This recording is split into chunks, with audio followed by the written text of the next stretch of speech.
एक लपसी था, एक तपसी था। जल जमुना के तीर लपसी तपसी रहते थे। तपसी भगवान की तपस्या करता, लपसी सवा शेर की लापसी बनाकर घंटी बजाकर भगवान के भोग लगाकर जीम लेता। एक दिन उन दोनों में लड़ाई हुई। लपसी बोला मैं बड़ा और तपसी बोला मैं बड़ा। मैं सारा दिन तपस्या करता हूँ। उतने में उधर से फिरते फिरते नारद जी आए। बोले भाई तुम लोग क्यों लड़ रहे हो? वे बोले हम में से कौन बड़ा है? नारद जी बोले इस समय तो मुझे जल्दी है, कल बताऊंगा, और चले गए। दूसरे दिन आए तो उन्होंने सवा सवा करोड़ की मुंदड़ी उनके आगे गिरा दी। तपसी ने झट अपनी घुटनी के नीचे छिपाई और सोचा कि अब मैं लपसी की सारी हेकड़ी निकाल दूंगा, खूब धन मिलेगा जिससे यज्ञ करूंगा और अपने आप ही बड़ा बन जाऊंगा। फिर तपस्या करने लगा। लपसी ने मुंदड़ी देखी और विचार किया कि इसको पास रखूंगा तो कोई आकर गला काट देगा और ले जाएगा। ऐसा विचार करके फेंक दिया और सुबह उठकर सवा शेर की लापसी बनाकर घंटी बजाकर भगवान के भोग लगाकर जीम लिया। दूसरे दिन नारद जी आए, दोनों को पास में बिठाया। तब दोनों पूछने लगे कौन बड़ा?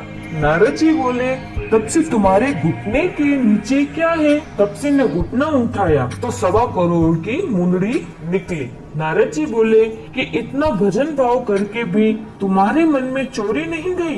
तुम्हारी तपस्या में भंग पड़ा है। तुम्हारी तपस्या का फल बेकार जाएगा, तुमको कलंक लगेगा। इस कारण से तुम्हारे से तो लपसी बड़ा है। तब तपसी बोला महाराज यह आदत कैसे छूटेगी और पाप कैसे उतरेंगे और मुझे मेरी तपस्या का फल कैसे मिलेगा? तब नारद जी बोले कि कार्तिक मास में स्त्रियां कार्तिक नहावेगी, वे अपना पुण्य तुम्हें देगी, तब वह पाप उतरेगा। वह बोला मुझे अपना फल कैसे देगी? तब नारद जी ने कहा कि आज से और कहानियाँ कहने के बाद तुम्हारी कहानी नहीं कहेंगे तो कार्तिक का फल तुम्हें मिल जाएगा। और आंगन लीप कर देहली नहीं लीपेंगे तो वह फल तुम्हें मिलेगा। धोती देकर गमछा नहीं देंगे तो वह फल तुम्हें मिलेगा। कांचली देकर कस्ती नहीं देंगे तो वह फल तुम्हें मिलेगा। साड़ी देकर कांचले नहीं देंगे तो वह फल तुम्हें मिलेगा। वेश देकर पगरखी नहीं देंगे तो वह फल तुम्हें मिलेगा। नहीनी और नाड़ा बांधेंगे तो वह फल तुम्हें मिलेगा। जूता देकर तेल नहीं देंगे तो वह फल तुम्हें मिलेगा। चौका देकर गवली नहीं देंगे तो वह फल तुम्हें मिलेगा। गोगरी थाप कर बाटिया नहीं थापेंगे तो वह फल तुम्हें मिलेगा। पग पर पग रखकर धोएंगे तो वह फल तुम्हें मिलेगा। रोटी थाप कर बाटिया नहीं थापेंगे तो वह फल तुम्हें मिलेगा। सीधा देकर दक्षिणा नहीं देंगे तो वह फल तुम्हें मिलेगा।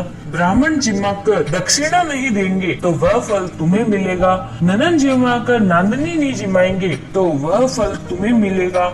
एकादशी का व्रत करके बारस को ब्राह्मण नहीं जिमाएंगे तो वह फल तुम्हें मिलेगा। दिया से दिया लगाएंगे तो वह फल तुम्हें मिलेगा। इतना कहकर नारद जी चले गए और तब से और कहानियाँ कहने के बाद लपसी तपसी की कहानी कहने का रिवाज हो गया। लोग सब कहानी कहने के बाद लपसी तपसी की कहानी कहते हैं और कहानी कहने का फल मिलता है। कार्तिक में और सब कहानियाँ कहने के बाद यह कहानी कहनी चाहिए और नारद जी ने जो सीख दी है वह भी पालनी चाहिए। खोटी की खरी, अधूरी की पूरी।